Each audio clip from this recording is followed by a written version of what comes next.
धुळे शहरातील साक्री रोड येथील जुन्या जिल्हा रुग्णालय परिसरात महाराष्ट्र गव्हर्नमेंट नर्सेस फेडरेशनच्या वतीने प्रशासकीय बदल्यांच्या विरोधात परिचारिकांनी एकत्र येत तीव्र निदर्शने केली।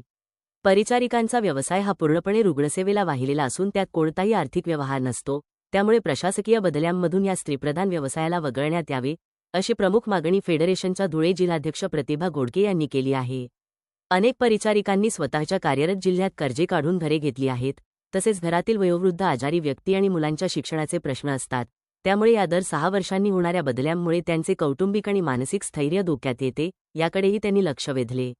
प्रशासकीय बदल्या रद्द करा आणि भ्रष्टाचाराला नको थारा, अशा घोषणा देत परिचारिकांनी प्रशासनाचे लक्ष वेधण्याचा प्रयत्न केला असून जर येत्या 31 तारखेपर्यंत शासनाने या बदल्या रद्द करण्याचा निर्णय घेतला नाही तर सर्व परिचारिका बेमुदत संपावर जातील, असा थेट इशारा मुख्यमंत्री आणि आरोग्य प्रशासनाला पाठवलेल्या निवेदनातून देण्यात आला आहे।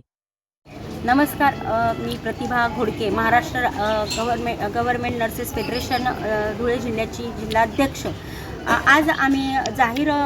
निदर्शने केलेली आहेत, कारण आमच्या प्रशासकीय ज्या बदल्या आहेत त्या आमच्या रद्द व्हाव्यात अशी आम्ही शासनाला निवेदन देखील मुख्यमंत्र्यांना आणि आमच्या सार्वजनिक आरोग्याचे जे मंत्री आहेत माननीय आबिटकर साहेब यांना दिलेले आहे। तर आमच्या ज्या प्रशासकीय बदल्या हे रद्द झाल्याच पाहिजेत, कारण आमच्या परिचारिकांवर प्रत्येक वेळेस हा अन्याय होत असतो आणि प्रत्येक 6 वर्षांनी ह्या बदल्या होत असतात। तर त्याचं रद्द होण्याचं कारण एकच आहे की आमचा जो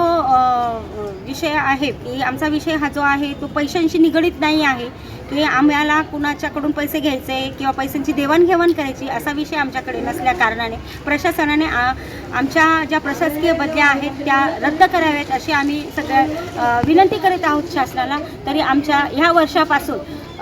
सगळ्या आमच्या बंधू भगिनींच्या ज्या प्रशासकीय बदल्या करणार आहेत तर त्या बदल्या ह्या रद्द झाल्याच पाहिजे आणि जर त्या रद्द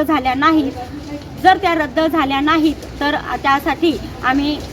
बेमुदत संपावर जाणार आहोत, असे आमच्या राज्याध्यक्ष इंदुमती थोरात यांनी आम्हाला सांगितलेले आहे। तसेच माझ्या ज्या परिचारिका बंधू भगिनींनी आपली घरं इथे स्थायिक घरं घेतलेली आहेत त्या घराचे लोन आहे ते आहे, पुन्हा त्यांचा येण्या जाण्याचा जो खर्च आहे आणि आता अलीकडेच शासन असं सांगत आहे की पेट्रोल वाचवा, सोनं घेऊ नका, तर मग कसं आम्ही करायची आहेत। तरी माझ्या ज्या परिचारिका बंधू आणि भगिनी आहेत तर त्यांच्या घरात देखील इतक्या अडचणी आहेत। कोणी घरातील वरिष्ठ आजारी आहेत, मुलं आजारी आहेत किंवा मुलांचे शिक्षण आहेत, तर या संदर्भात देखील शासनाने एक सॉफ्ट कॉर्नर घ्यावा आणि आमच्या प्रशासकीय बदल्या ह्या रद्द कराव्या आणि केल्याच पाहिजे ही अशी आम्ही शासनाला विनंती करीत आहोत।